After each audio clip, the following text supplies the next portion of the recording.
አብርሃም እንግዳ ወደ ቤቱ ካልመጣ አይበላም። የዘመናችን ሰው ግን እኛ ግን እንግዳ ካልወጣ አንበላም። እግዚአብሔር አብን አባት ሲል፣ ወልድን ልጅ ሲል፣ መንፈስ ቅዱስን ሰራጺውን ከአብ የወጣ ብሎ ሲናገር ማለት የፈለገው ይህንን ነው።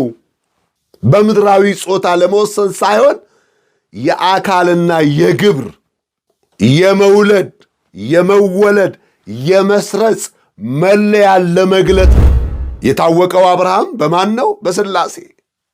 እንዴት ደስ ይላል በሥላሴ መታወቅ። እኛ እኮ አንድ ሰው አውቅሃለሁ ሲለን የሚሰማን ደስታ ቀላል እንዳይመስለን፣ አንድ ሰው ወዳጄ ነው ብሎ ሲጠራን የሚሰማን ስሜት ቀላል እንዳይመስለን፣ እንኳን የሥላሴ ወዳጅ መባል። በእርግጥ በኖህ መርከብ ውስጥ አራዊትም እንስሳትም ክፎችም በጎችም እንዳሉ ዛሬም በቤተ ክርስቲያኒት ውስጥ እንደዚህ አይነት ሰዎች አሉ።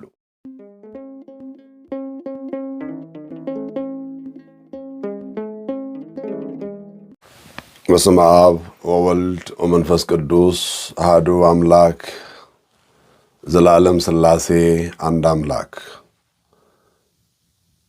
የተወደዳችሁና የተከበራችሁ የስሉስ ቅዱስ ወዳጆች ሁላችሁ በያላችሁበት ሰላም እግዚአብሔር ከኔም ከናንተም ጋር ይሁን፣ አሜን። ወፍቁረ እግዚአብሔር ተሰምየ። አብርሃም የእግዚአብሔር ወዳጅ ተባለ። የሐዋርያው የቅዱስ ያዕቆብ መልእክት ምዕራፍ 2 ቁጥር 23 ላይ ተጽፎ በምናገኘው ኃይለ ቃል እግዚአብሔር መንፈስ ቅዱስ በእኔ በባሪያው ላይ አድሮ ያስተምረናል። ይህንን ቃል ተናግሮ ጽፎ ያቆየልን ሐዋርያው ያዕቆብ ሲሆን ቃሉ የተነገረውና የተጻፈው ለመጀመሪያዎቹ ክርስቲያኖች ነው። ምክንያቱም በሃይማኖታቸው መከራና ስደት ሲገጥማቸው የቀደሙትን በማሰብ በሃይማኖት እንዲጸኑ ነው። ከቀደሙት አንዱና ዋነኛው ደግሞ አበብዙኃን አባታችን አብርሃም ነው።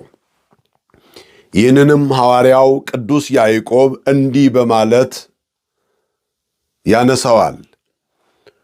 አብርሃምም እግዚአብሔርን አመነ፣ ጽድቅም ሆኖ ተቆጠረለት፣ ያለው ተፈጸመ፣ የእግዚአብሔርም ወዳጅ ተባለ በማለት ይነግረናል። ወዳጅነት በዚህ ምድር ላይ ትልቅ ዋጋ ያለው ነገር ነው። በምድር ላይ ካሉ ባለስልጣናት ወይም ታዋቂ ሰዎች ጋር መወዳጀት እንደ ትልቅ ክብር የሚቆጠርበት ዓለም ውስጥ ነው ያለነው። አብርሃም ግን የሰማይና የምድር ጌታ የሆነው የዓለማት ሁሉ ፈጣሪ የሆነው እግዚአብሔርን ነው ወዳጅ ያደረገው። አብርሃምም እግዚአብሔርን ወዳጁ ያደረገበት መንገድ በሃይማኖት መታዘዙ ነው። እግዚአብሔር አንድን ምድራዊ ሰው ወዳጄ ብሎ ሲጠራው ማየት ምንኛ ድንቅ ነው። ዛሬ የምናከብረው የቅድስት ሥላሴ በዓል ነው። ይህ በዓል ሥላሴ ለአባታችን ለአብርሃም በእንግድነት የተገለጡበት ድንቅ ዕለት ነው። በአብርሃም ልብ ውስጥ የሚታየው የመጋበዝ ጉጉት ነው። በዘፍጥረት ምዕራፍ 18 ላይ አብርሃም በመምሬ አድባር ዛፍ ስር ተቀምጦ ሳለ 3 ሰዎችን አየ። አብርሃም ሰዎቹን ሲያይ ኑ እባካችሁ እግሬ ስር ረፉ ብሎ አልለመናቸውም። ይልቁንም መጽሐፍ ቅዱስ ሊቀበላቸው ሮጠ፣ ወደ ምድርም ሰገደ ይላል። ኦሪት ዘፍጥረት ምዕራፍ 18 ቁጥር 2 ላይ የ99 ዓመት አረጋዊ ሆኖ ሳለ እንግዳን ለማገልገል መሮጡ በልብ ውስጥ ያለውን እንግዳን የመጋበዝ ፍቅር ያሳያል። ሁለተኛው በአብርሃም ልብ ውስጥ የሚታየው የወዳጅነት ምስጢር ነው። አብርሃም 3 ሰዎችን አይቶ ጌታ ሆይ ብሎ በነጠላ ሰገደላቸው።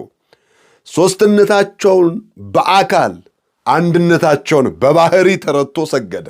ይህ እምነቱ ነው የእግዚአብሔር ወዳጅ ያሰኘው። ሐዋርያው ቅዱስ ጳውሎስ ይህንን ሲያደንቅ እንግዶችን ለመቀበል አትርሱ፣ በዚህ አንዳንዶች ሳያውቁ መላእክትን በእንግድነት ተቀብለዋልና ዕብራውያን 13:2 ላይ። አብርሃም ግን ከመላእክትም በላይ የፍጥረት ባለቤት የሆኑትን ስሉስ ቅዱስን በቤቱ አስተናገደ። የሥላሴ በአብርሃም ቤት መገኘት ነገረ መለኮታዊ ትንታኔው ምንድን ነው? ሥላሴ በአብርሃም ቤት ሲገለጡ በአካል 3 ናቸው፣ 3 ሰዎች ሆነው ታይተዋልና። በባህሪ ግን አንድ ናቸው። አብርሃም ጌታ ሆይ ብሎ በአንድነት ጠርቶ ሰግዶላቸዋልና። የተስፋው መፈጸም የሥላሴ መምጣት ለአብርሃም ባዶነት ምላሽ ሰጠ፣ ጉድለቱን ሞላለት። ሥላሴ ዛሬም ወደ ሕይወታችን፣ ወደ ጎደለው ቤታችን፣ ወደ አዘመመው ትዳራችን፣ ተስፋ ወደ ቆረጠው ልባችን እንዲመጣ ለጥያቄያችን ለባዶነታችን ምላሽ እንዲሰጠን እንደ አብርሃም እግዚአብሔርን መውደድ የእግዚአብሔር ወዳጅ መሰኘት ያስፈልጋል። በዚሁ አጋጣሚ በዘመናት ሁሉ በሥላሴ ትምህርት ላይ ጥያቄዎች ይነሳሉ። በዘመናችንም በዓለም ላይ ከሚነሱ ጥያቄዎች አንዱ እግዚአብሔር ወይም ሥላሴ ጾታ አለው ወይስ የለውም የሚሉ የፍልስፍና ክርክሮች ናቸው። በዚህ ሳምንት ባለፉት ጊዜያት በዚህ ጉዳይ ሐሳብ አንስተው ለብዙዎቻችን ጥያቄ ሆነውብን ነበረ። ይቅርታ በመጠየቃቸው ሊቅነታቸውን፣ አስተዋይነታቸውን ቢመሰክርም ነገር ግን የተነሳው ጥያቄ ትውልድ ውስጥ ጥያቄ ሆኖ እንዳይቀር ቤተ ክርስቲያን በትኩረት ማስተማር፣ እሳቸውም በዚህ ጉዳይ ላይ ትኩረት ሰጥተው ደክመው ማስተማር አለባቸው። ሰው የሚቀስመው መልካሙን ነገር አይደለም፣ ሁል ጊዜ እንከን የሆነውን ነው።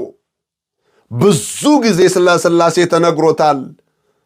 ነገር ግን የሥላሴ ትምህርት በዘመናት ሁሉ ሊመረመር ሊደረስ የማይቻል ምስጢር ነው። የሥላሴ ባህሪ ይህንን ማወቅ አይቻልም፣ የሚታመን ነው። አሜን የሚባል ነው የሥላሴ ባህሪ እንጂ የሚመረመር ባህሪ አይደለም። እንዲህ አይነት ሐሳቦችን ማንሳት ከጥቅሙ ይልቅ ጉዳቱ ያመዝናል። ስለዚህ በጽናት ማስተማር የሥላሴ ትምህርት የእምነት ነው፣ የፍልስፍና አይደለም። ሥላሴ ጾታ አለው ወይስ የለውም የሚሉትን ለማየት በኦርቶዶክሳዊ ተዋሕዶ ቤተ ክርስቲያን ትምህርት መሠረት እግዚአብሔር ወይም ሥላሴ በባህሪው ረቂቅ መንፈስ ስለሆነ ምድራዊ ወይም ሥጋዊ ጾታ የለውም። ቅዱሳን አባቶቻችን መጽሐፍ ቅዱስ እግዚአብሔር አብን አባት ሲል ወልድን ልጅ ሲል ምን ማለት እንደሆነ ሊቃውንቱ ቅዱስ ዮሐንስ አፈወርቅና ቅዱስ አትናቴዎስ በመተባበር እንዲህ በማለት ያስተምራሉ። መጽሐፍ ቅዱስ እግዚአብሔርን አባት ወልድን ልጅ እያለ የሚጠራው በምድራዊ ጾታ ለመወሰን ሳይሆን የአካልና የግብር ወይም የመውለድ የመወለድ የመስረጽ መለያን ለመግለጥና ለእኛ ለሰዎች በሚገባን ቋንቋ የፍቅሩንና የባህሪውን አንድነት ለማስረዳት ነው ብሎ ሊቃውንቱ መጽሐፍ ቅዱስን ጠቅለል አድርገው እግዚአብሔር አብን አባት ሲል፣ ወልድን ልጅ ሲል፣ መንፈስ ቅዱስን ሰራጺውን ከአብ የወጣ ብሎ ሲናገር ማለት የፈለገው ይህንን ነው። በምድራዊ ጾታ ለመወሰን ሳይሆን የአካልና የግብር የመውለድ የመወለድ የመስረጽ መለያ ለመግለጥና ለኛ ለሰዎች በሚገባን ቋንቋ የፍቅሩንና የባህሪውን አንድነት ለማስረዳት ነው ብለው በሚገርም አገላለጥ አስቀምጠውልናል። ታላቁ መጽሐፍ ቅዱስ በዮሐንስ ወንጌል ምዕራፍ 4 ቁጥር 24 ላይ ጌታችን መድኃኒታችን ኢየሱስ ክርስቶስ በሥጋ የተገለጠው አምላክ እንዲህ አለ፣ እግዚአብሔር መንፈስ ነው፣ የሚሰግዱለትም በመንፈስና በእውነት ሊሰግዱለት ያስፈልጋቸዋል ብሎ ነው የነገረን። መንፈስ ደግሞ ሥጋና አጥንት ምድራዊ ጾታ የለውም። ስለዚህ እግዚአብሔርን በጾታ ከፋፍሎ መከራከር መለኮታዊ ባህሪውን ካለመረዳት የሚመጣ ስህተት ነው። ስለዚህ የአብርሃሙ ሥላሴ ብለን ስናነሳ አብርሃም እንግዳን ከመውደዱ እግዚአብሔርን ከመታዘዙ የተነሳ እቤቱ የዓለማት ሁሉ ፈጣሪ ሥላሴ ናቸው የመጡት። ለሥላሴ ክብር ምስጋና ይገባው። እምኩሉ ይሄይስ በሥላሴ ከታመነው ሊቁ ያለው ለዚሁ ነው። ከሁሉም በሦስትነትህ በሥላሴነትህ ማመን ይሻላል፣ እጅግ ይበልጣል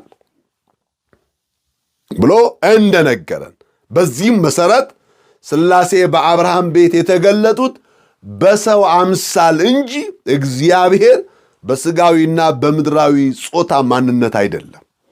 እግዚአብሔር ፍቅር ስለሆነ በአብርሃም ቤት የተገለጠው ሰውን ለማዳንና የወዳጅነት ቃል ኪዳኑን ለማደስ ነው።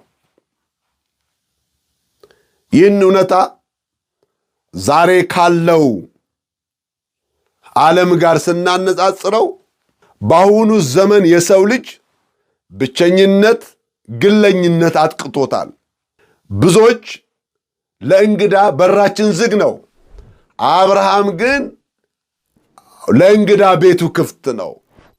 ቤት የእግዚአብሔር ነው ያሰኘውም ይህ ነው። አብርሃም እንግዳ ወደ ቤቱ ካልመጣ አይበላም። የዘመናችን ሰው ግን እኛ ግን እንግዳ ካልወጣ አንበላም። ልዩነቱን አያችሁት?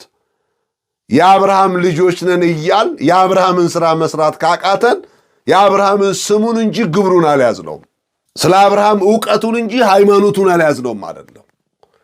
ለዚሁ ነው ጌታችን መድኃኒታችን ኢየሱስ ክርስቶስ ፈሪሳውያንን የአብርሃም ልጆች ብትሆኑማ ኖሮ የአብርሃምን ሥራ በሠራችሁ ነበር ነው ያለው።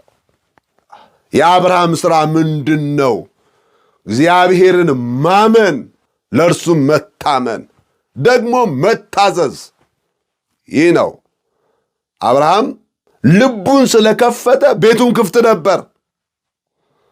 ዛሬ ግን የአብርሃም ልጆች ልባችን ዝግ ስለሆነ ቤታችንም ዝግ ነው። የራሳችንን በር ዘግተን በስልካችን ስክሪን ላይ ብቻ ወዳጅን የምንፈልግ አብርሃም የተባረከው ቤቱንና ልቡን ክፍት ስላደረገ ነውና ክርስቲያኖችም ዛሬ ያለን የአብርሃም ልጆች በቅድሚያ ልባችንን ልንከፍት ይገባል። ልቡ የተከፈተ ሰው እጁ ይከፈታል፣ ቤቱ ይከፈታል። በሕይወቱ እንኳን የተቆለፈበት ሰይጣን የዘጋበት ነገር ካለ ይከፈታል። በሥላሴ መምጣት እኮ የአብርሃም እንቆቅልሽ ተፈቷል። የደረቀው ምውት የሆነው የሳራ ማህፀን እኮ ለምልሟል፣ ዘር ማፍራት ችሏል። ሥላሴ ታሪክን ይለውጣል። ክብር ምስጋና ይግባው። ሥላሴ ጥያቄን ይመልሳል። ዛሬም በአንድም በሌላም ስፍራ ሆናችሁ በልጅ ጦት ሐዘን ውስጥ የገባችሁ ትዳራችሁ ጥያቄ ውስጥ የወደቀባችሁ ሰዎች ካላችሁ ወደ ሥላሴ ተመልከቱ። ሥላሴ ይሰጣል፣ ግን የሚያድግን ልጅ ይስጠን። የሚያከብር የሚጠቅም ይስጠን። አንዳንድ ጊዜም ያልሰጠን የሚሰጠን ስለማይጠቅመን ይሆናልና በዚህም እንገንዘብ። አብርሃም ተፈትኖ በስተርጅናው እግዚአብሔር በልጅ ባረከው። ስለዚህ በዚህም የእግዚአብሔር ወዳጅ ተባለ። ይህንን እውነታ ዛሬ ካለው ማህበራዊ እሴት ጋር ስንመለከት በኢትዮጵያ ኦርቶዶክስ ተዋሕዶ ቤተክርስቲያን አስተምሮ የአብርሃም አይነት እንግዳ ተቀባይነት ሁልጊዜ ይነገራል። የእግዚአብሔር እንግዳ ተብሎ የመጣው ሰው ይከበራል። አሁን ግን እንደዚያ ነው ወይ? ተካፍሎ መብላት አለ ወይ? ቤተ እግዚአብሔር ነው ብሎ ማሳረፍ አለ ወይ? የመጣውም ሰላም አይሰጥም። እኛም ልባችን በጥርጣሬ በጥቅም እየተበከለ መጥቷል። አንድ ምሳሌያዊ ሐሳብ አለ። አንድ ወቅት በአንድ ገጠር ውስጥ በጣም እንግዳ መቀበል የሚወዱ ግን ትንሽ ቁጡ የሆኑ አባት ነበሩ። አንድ ቀን ማታ ድንገት መብራት ጠፍቶ የመሸበት እንግዳ ወደ ቤታቸው ይመጣና ያንኳኳል። እኛም አባት በደስታ እንግዳ ስለመጣ ደስ ብሏቸው ቤታቸውን በራቸውን ከፍተው እንግዳውን ተቀበሉት። ከዚያ እግሩን አጥበው እራት አቀርበው ጋብዘው አልጋ ለቀው መኝታቸውን ለቀው አሳረፉት። እኩለ ሌሊት ላይ ግን ያ እንግዳ ሌባ ነበርና የእኛን አባት የሳጥን ቁልፍ ሰብሮ ገንዘባቸውን ሲሰርቅ ድንገት ይነቃሉ። ከእንቅልፋቸው ብንን ብለው ሲያዩት እንግዳው ብር ይዞ በመስኮት ሲወርድ ደረሱበትና ያዙት። እኛም አባት እየጮሁ በትር አነሱና ዱላ አንስተው ሊመቱ ሲሉ ሌባው ደንግጦ አባባ እባኮ እኔ እኮ ማታ የእግዚአብሔር እንግዳ ነኝ ብዬ የመጣው ሰው ነኝ አይምቱኝ አላቸው። እኚህም አባት በትሩን እንደያዙ ቆም አሉና አንተ ሰውዬ ማታ የመጣኸው የእግዚአብሔር እንግዳ ሆነህ ነው። ያንተን ድርሻ አክብሬ አሳድሬሃለሁ፣ ተቀብዬሃለሁ። አሁን ግን እኩለ ሌሊት ላይ ሳጥን የምትሰብር ሰይጣንና ሌባ ሆነህ ነው። ስለዚህ አሁን የምመታው የእግዚአብሔርን እንግዳ ሳይሆን ሰይጣኑን ነው ብለው በትር አሳረፉበት ይላል። አያችሁ፣ ሰው ቀን እንግዳ ይሆናል፣ ማታ ደግሞ ሌባ ይሆናል። ስለዚህ ተቀባዮችም ተቸገርን፣ ማመን አቃተን። ምን እናድርግ? እንደ አብርሃም በራችን እንዳንከፍት ቤታችን ይዘረፋል፣ ንብረታችን ይዘረፋል። አልፎ ተርፎም ገለው የሚሄዱ ሰዎችም አሉ ተቀባዮቻቸውን። ግን በተቻለ መጠን ዘመኑ በሚፈቅደው አቅማችን በሚችለው እንግዳም ማስተናገድ፣ ካለን ቆርሰን አካፍለን አብልተን መሸኘት፣ ማረፊያ ከፈሉ ለማረፊያ የሚሆን ገንዘብ ሰጥቶ መሸኘት። ምክንያቱም ተቀብሎ ሌላ መከራ ሌላ ፈተና እንዳይመጣብን። ዛሬ ብዙ ሰዎች አሉ ወደ እግዚአብሔር ስንመጣ ሃይማኖተኞች፣ መንፈሳውያን፣ የእግዚአብሔር ወዳጆች በሚመስል መልኩ ነው የምንመጣው። ነገር ግን ከዚያው ነው ጫማ የሚጠፋው፣ ከዚያው ነው ቦርሳ የሚሰረቀው፣ ከዚያው ነው ሞባይል የሚወሰደው። ሰዎች ሲደነግጡ፣ ቤተ ክርስቲያን በመምጣታቸው ሲበሳጩ እናያለን። በእርግጥ በኖህ መርከብ ውስጥ አራዊትም እንስሳትም ክፎችም በጎችም እንዳሉ ዛሬም በቤተ ክርስቲያኒት ውስጥ እንደዚህ አይነት ሰዎች አሉ። ቢቻል ተለውጦ መውጣት፣ ሌባው ታማኝ ሆኖ መመለስ አለበት። ዘራፊው መጽዋች ሆኖ መመለስ አለበት። ዘማዊው ተቀድሶ ከእግዚአብሔር ጋር ታርቆ መመለስ አለበት። የኖህ መርከብ ውስጥ የገቡት ሁሉም ሲወጡ እንደነበሩ ነው የሄዱት። ወደ አማናዊቷ ወደ ኖህ መርከብ ወደ ቅድስት ቤተክርስቲያን የሚመጡ ሰዎች ግን ተለውጠው መውጣት አለባቸው።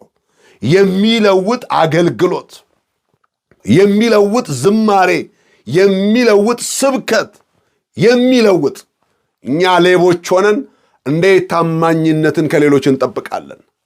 እኛ ውሸታሞች ሆነን እንዴት እውነትን ከሌሎች እንጠብቃለን? እኛ አጭበርባሪዎች ሆነን፣ እኛ ኃጢአተኞች ሆነን ከሌሎቹ ቅድስናን እንዴት እንጠብቃለን? ምንስ ሞራል አለን ለነሱ ለመስበክ?